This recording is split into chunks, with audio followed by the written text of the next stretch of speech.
Bonsoir à toutes et à toutes, bienvenue sur Art Top, les artistes sont sympas. Et ce soir, j'ai le plaisir de recevoir Eva Kett. Bonsoir Eva. Bonsoir Daniel. Tu vas bien?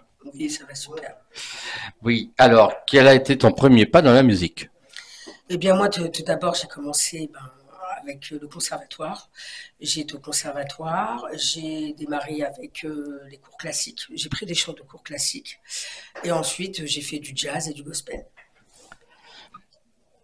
Et tu joues dans un instrument de musique? Oui, je joue un petit peu du piano. Donc, je compose des fois au piano, piano-voix. Tu écris? J'écris, je compose et je m'autoproduis. Tu écris, comment t'es venu dans l'écriture? À quel âge tu commences dans l'écriture? En fait, moi, j'ai commencé très très jeune.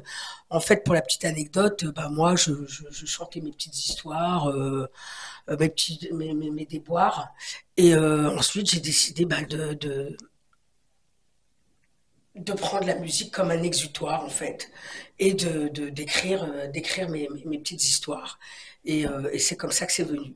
La composition, elle est venue simplement comme ça. Moi, je te pose toutes ces questions. Bon, il y a beaucoup de gens qui te connaissent pas. Ouais, Moi, je te connais bien.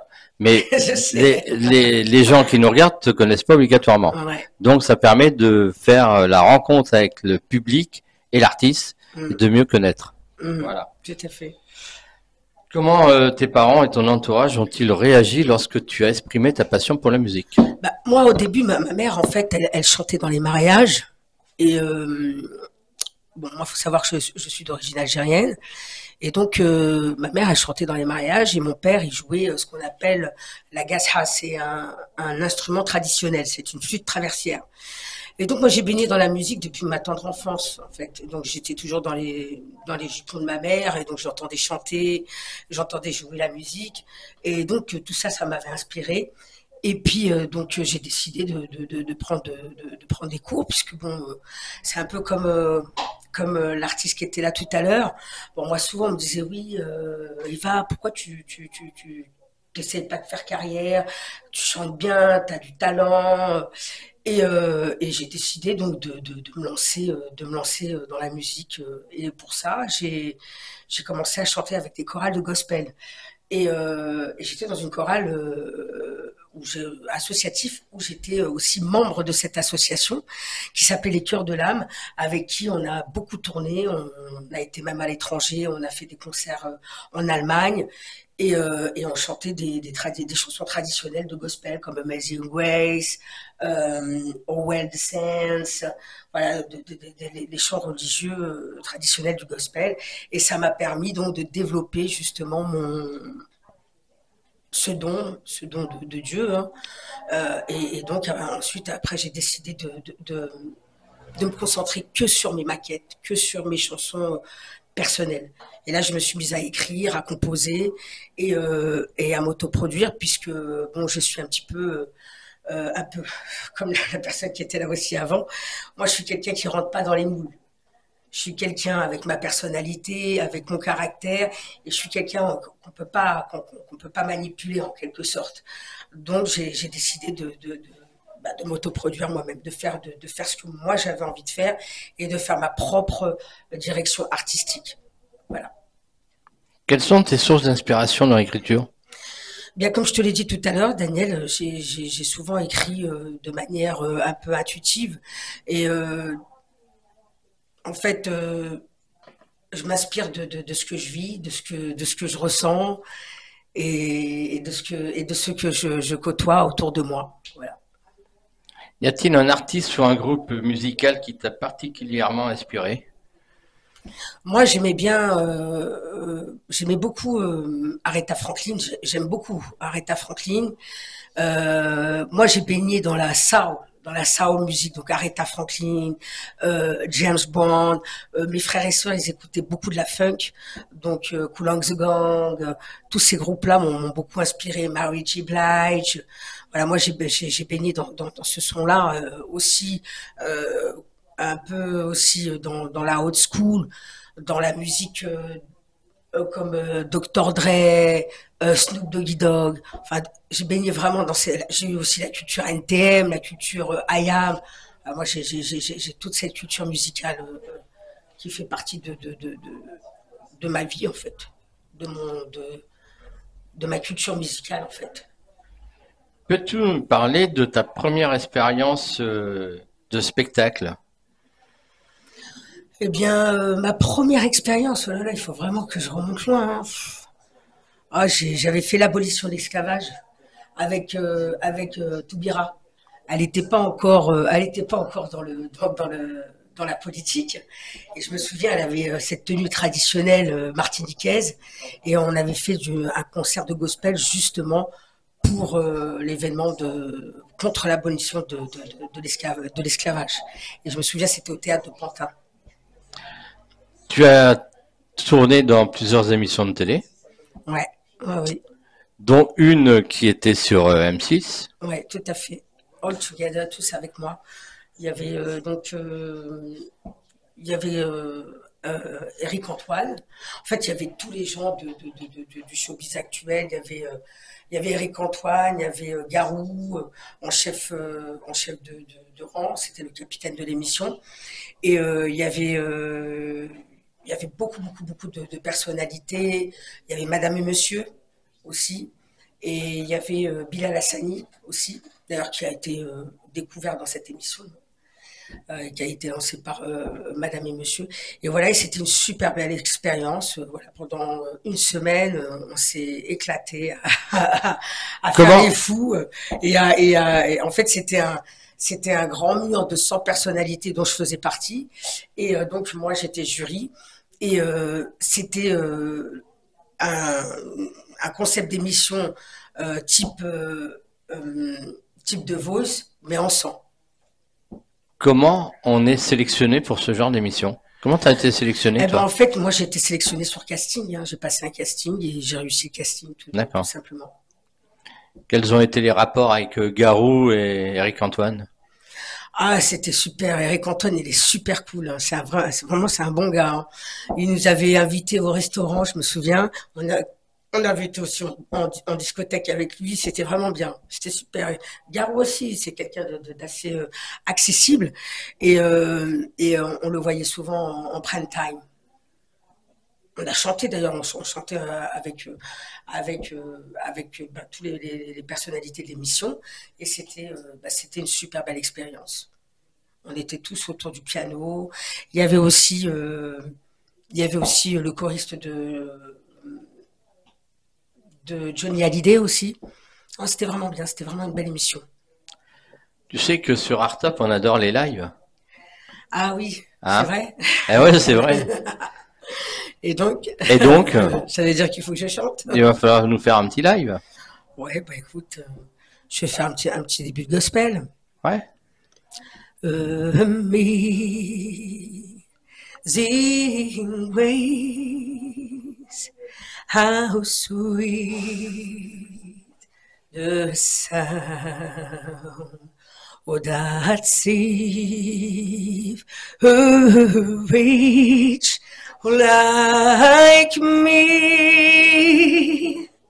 Oh, I was lost, but now oh, I'm fine. But now, oh yeah, yeah, yeah, yeah. Oh, I see. Magnifique. Comment la musique a-t-elle joué un rôle dans ton éducation et ton développement personnel? Bah, comme je te l'ai dit tout à l'heure, ça a été un exutoire. J'ai eu, comme dans toutes les familles, des périodes assez compliquées, des périodes familiales assez compliquées. Et donc, ça m'a permis justement de retrouver un échappatoire pour, euh, pour justement évacuer toutes ces choses assez, assez dures que j'ai vécues dans ma vie. Projet pour 2024? Projet 2024, eh bien, en fait, je viens de terminer donc le teaser que l'on a fait ensemble d'ailleurs, de Où est donc passé ton amour. Donc c'est une chanson qui parle de l'exclusion, beaucoup d'amour aussi. Et donc normalement je devrais faire le montage incessamment sous peu et le sortir pour la rentrée. Et ensuite va suivre Coûte que coûte et quoi qu'il m'en coûte, qui est une chanson que tu connais déjà. Là, franchement, c'est plus du groove, c'est plus, ça parle d'un couple qui, qui sont pleins de tumultueuses relations un petit peu, on va dire, sexuelles. Et voilà. Et donc ça va sortir juste après ça. Et puis tu prépares aussi un hommage à Tina Turner. Exactement. Il y a aussi en préparation un hommage à Tina Turner. Donc voilà, je vais certainement faire des concerts pour rendre hommage à Tina Turner. Et d'ailleurs, c'est aussi un projet qu'on a réalisé ensemble. Et donc, on prévoit donc de sortir chaque teaser dans chaque monument spécifique de Paris. Donc ça, je vous laisse découvrir ça incessamment sous peu. Voilà, c'est en préparation. Quels sont les défis auxquels tu es confrontée en tant que jeune musicienne? Eh bien, personnellement, c'est un métier dans lequel où il faut vraiment se battre et il faut être persévérant, faut pas lâcher l'affaire. Et il faut surtout croire en ses convictions et en ses valeurs. Et voilà, faut faire sa place, quoi qu'il arrive, quoi qu'il en coûte, il faut faire sa place, tout simplement. Faut croire en ce qu'on fait et en ce qu'on est. Quel genre de musique écoutes-tu à la maison? Ah, j'écoute de tout, je suis très éclectique, moi. J'aime aussi la house, la dance, la deep house. D'ailleurs, j'ai un morceau en anglais qui est deep house, qui s'appelle Tell Me How to Do It, mais que je sortirai après. Et j'aime la soul. J'aime aussi certaines chansons actuelles telles que, euh, comment elle s'appelle? J'ai oublié. Ah, j'ai un trou. Ah, Je comment elle peux pas s'appelle? t'aider là. Attends. We don't stop the music. Oui, comment elle s'appelle celle-là? J'ai oublié. C'est pas Whitney Houston, non. J'ai oublié. Bon, c'est pas grave, ça me Non, reviendra après. As-tu des mentors ou des enseignants musicaux qui ont joué un rôle important dans ton développement musical? Des mentors. Ouais. Ben, en fait, j'ai travaillé avec Franck Mamilone. C'est quelqu'un qui s'est occupé de l'âme. Mais voilà, qui est resté un petit peu, qui reste un peu dans l'ombre. Et il m'a beaucoup, beaucoup, beaucoup aidé à développer mon oreille, développer mon art artistique. Il m'a beaucoup apporté. Parce qu'en fait, on a créé les Chœurs de l'âme. Donc, c'était l'association dont je faisais partie, avec laquelle on faisait beaucoup de concerts. Et j'étais secrétaire de cette association. Et tous les dimanches, on se réunissait. Et il y avait des personnes qui venaient, soit pour faire des mariages, pour qu'on chante dans des mariages. Et en fait, on avait un cahier des charges. Si vous voulez avoir, par exemple, au Well de Saints, au début de l'entrée de l'église, enfin, on avait un cahier des charges. On chantait à la demande des futurs mariés. Et tous les dimanches, on se réunissait comme une petite famille et on chantait. On chantait pour Dieu à la base. Et ensuite, on finissait ça avec un petit repas, tu vois. Et c'était vachement bien. C'était vachement bien. Et ensuite, j'ai décidé de m'occuper de mes propres morceaux, puisque à ce moment-là, j'étais assez mûre au niveau, artistique. Donc, j'ai décidé de continuer mon chemin en solo. Ok. Bon, bah super. Voilà. Réseaux sociaux, Eva. Bah, mes réseaux sociaux, vous pouvez me comme disait Alibi Montana, vous tapez Evacate sur Google, vous allez tout voir ma carrière musicale et Spotify, Deezer, vous me trouvez sur toutes les plateformes de téléchargement. Tu aimes te produire en public? Oui, moi j'aime beaucoup, j'aime le spectacle en fait. Moi je suis une showgirl, j'aime le spectacle. Si tu avais à te produire sur une scène parisienne, ça serait quelle scène? On va dire le Parc des Princes. Le Parc des Princes. Demain, tu fais le Parc des Princes. Avec quel artiste t'aimerais faire un duo? Avec quel artiste? Alors, moi, il y a un artiste actuel que j'aime beaucoup, c'est Soul King. J'aime beaucoup. J'aime beaucoup ce qu'il fait. J'aimerais beaucoup faire un petit duo avec lui. D'ailleurs, je lance un appel, hein, si t'es dispo. Voilà, si t'es dispo. Eva est là. Bon, ben merci beaucoup d'être passé nous voir sur Artop. Ben, merci à toi, Daniel, de m'avoir reçu. Merci. Et merci à Alibi Montana et à Najib aussi. Voilà. Alibi, tu l'écoutes de temps en temps, Alibi Montana? À vrai dire, pour dire la vérité, avant de te connaître, je le connaissais pas. Donc ensuite, là, depuis que tu m'en as parlé, eh ben oui, j'ai écouté ce qu'il faisait et puis j'ai appris qu'il était dans le milieu depuis assez longtemps. Donc là maintenant, oui, effectivement, j'écoute et puis je pense être présente lors du prochain événement. Ah oui, le 23 et le 24 août. Voilà. Oui, 23 et 24 août au Sunwash. On en a parlé dans l'émission précédente, c'est ça. Voilà. Bah oui, il faut venir. Oui. Il faut venir. Bon, Alibi Montana sera là. Mm. Et puis il y aura plein d'artistes qui seront là également. Et en plus, ben voilà, il y a tout en week-end, 23, 24 août. Au Sunwash, avenue Hoche, dans le 8e arrondissement.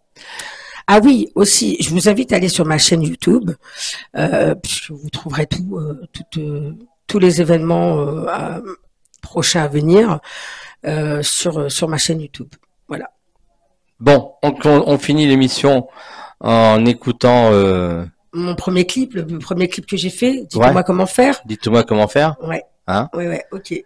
Et puis d'ailleurs, comment est né Dites-moi comment faire? Eh ben, dites-moi comment faire. Justement, c'est né d'une relation. Je sortais avec j'avais 24 ans, 26 ans, et je sortais avec un Antillais avec qui je suis resté 4 ans. Et avec qui ça n'a pas été toujours facile, c'était tumultueux. C'était mon premier amour, on va dire. Et donc j'en ai fait une chanson. Dites-moi comment faire pour l'oublier. Voilà, dites-moi comment faire pour l'oublier. Voilà. Bon, et ben justement, on écoute. Dites-moi comment faire. Et puis moi, je vous dis à samedi prochain. Je vous souhaite un bon week-end. Merci Eva. Et merci à toi. Samedi prochain, même heure, même endroit. Salut, bye bye.